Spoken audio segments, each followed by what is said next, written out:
तुम अरबों रुपए भी क्यों ना लगा दो, फिर भी दुनिया से गरीबी खत्म नहीं कर सकते। ये क्या बात हुई भाई? Is that some sort of a law of nature?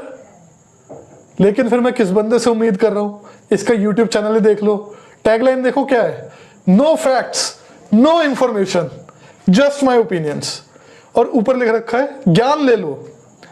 अबे इसे ज्ञान नहीं कहते, इसे भड़वागिरी कहते हैं।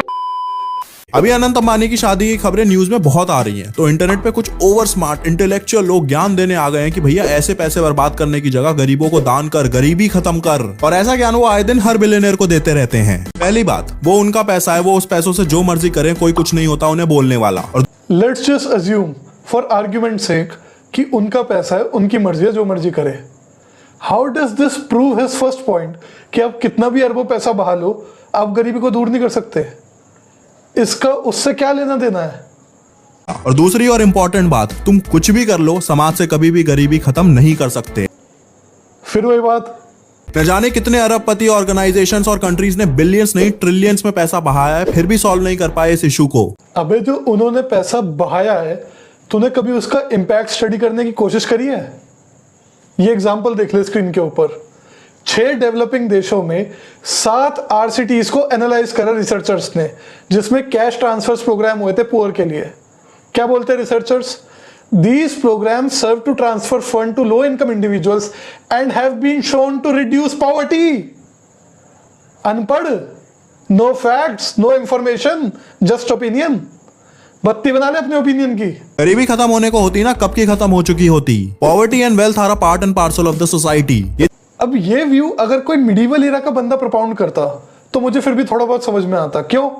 क्योंकि उस टाइम पर इकोनॉमिक ग्रोथ जो है वो ना के बराबर होती थी।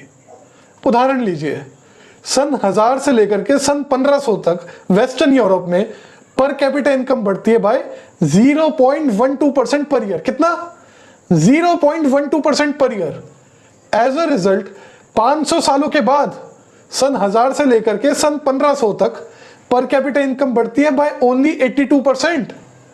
To put things in perspective, this is how much China grew in just 6 years from 2002 to 2008।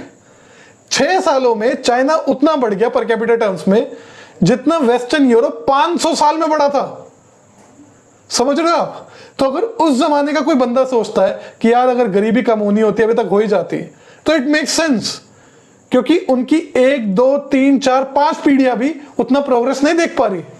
लेकिन यहां तो विद इन सिंगल पीढ़ी आप साइकिल से स्कूटर, स्कूटर पे कार में आ रहे हो। तो आप ऐसा व्यू कैसे एस्पाउस कर सकते हो कि अगर गरीबी खत्म होनी होती तो अभी तक हो ही जाती है?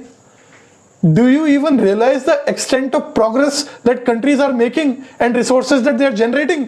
एक समाज में 90% जनता मिडिल क्लास होगी, 7 से 8% गरीब होगी और 1 से 2% अमीर होगी। और ये रूल कभी नहीं बदल सकता, ना पास्ट में बदला है ना फ्यूचर में बदलेगा। अबे ढक्कन, 1950s में 7 से 8% इंडियंस गरीब थे और उसके बाद से अब तक 7 से 8% ही गरीब है। कोई किताब खोली है जिंदगी में या दिमाग में ऐसी जंग लग रहा है? गरीबी खत्म नहीं हो सकती, पर कम जरूर हो सकती है, और उसकी एक्चुअल रिस्पॉन्सिबिलिटी भी सरकार की होती है, ना कि इन बिलियनियर्स की। अबे तो बिलियनियर के चाटुकार, सरकार पे पैसा कहां से आएगा? बिलियनियर से ही तो आएगा टैक्स करके, और कहां से आएगा? गरीब की जेब से निकालेगा गरीबी दूर करने के लिए। बात से एग्री करते होगे तो शाम तक फॉलो है, सब्सक्राइब कर देना। ना तो हम एग्री करते, ना हम सब्सक्राइब करने के। सब्सक्राइब करेंगे भी तो लोग केशव बेदिया प्योर इकोनॉमिक्स के यूट्यूब चैनल को करेंगे।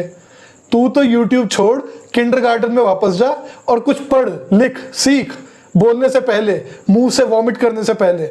समझ आई बात?